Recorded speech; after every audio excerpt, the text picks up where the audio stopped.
So we get a lot of inquiries for ATEX rated mag locks. Now, this isn't something that we supply. What we tend to supply instead of a mag lock is a chute bolt system. So we're going to have a quick look at that.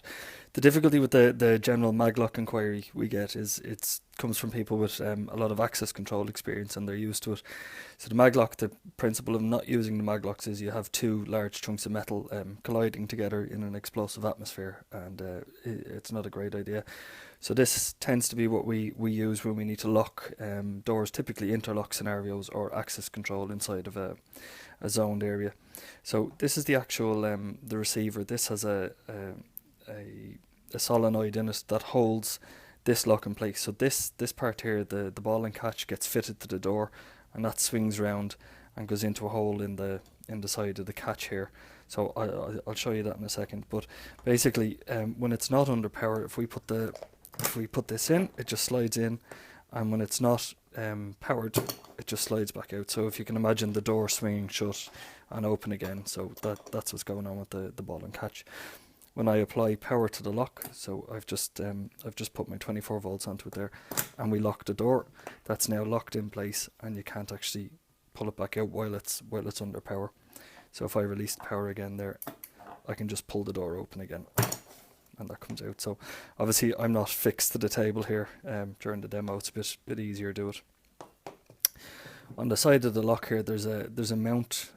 This takes a 5mm hexagon screw, and this is for adjusting the tension that's held on this. So basically, you want to set it up with as much tension to hold the door in place, but not so light that you can actually just pull past it. So that's that.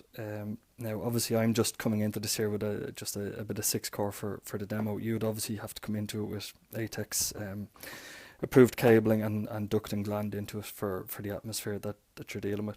So we'll just take a very quick look inside here.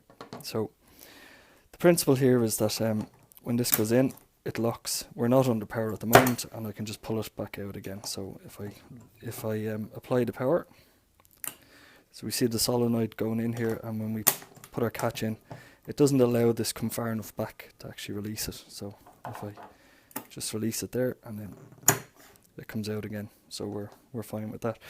If you're doing interlocks, these are your contact outputs to tell you that the door is open or released. So a good selection there for your normally open, your normally closed, and that's your termination there for your power into it. So it's a neat unit. It's zone 2 and zone 22, and it's pretty much the only option you have, as far as I'm concerned, if you're trying to lock a door inside of an ATEX area. This unit here has a bit of give, so when your door swings around, it catches it and it holds it the way you want. So if you're coming in at a slight angle, you can adjust that. And there's a series of locking pins and other bits and pieces that kind of hold this in place once you have everything adjusted. So that's just a quick overview of what we use for ATEX rated areas when you want to lock a door. Thanks very much. You can get more information on the website comsec.ie, or give us a call in the office 018853 008.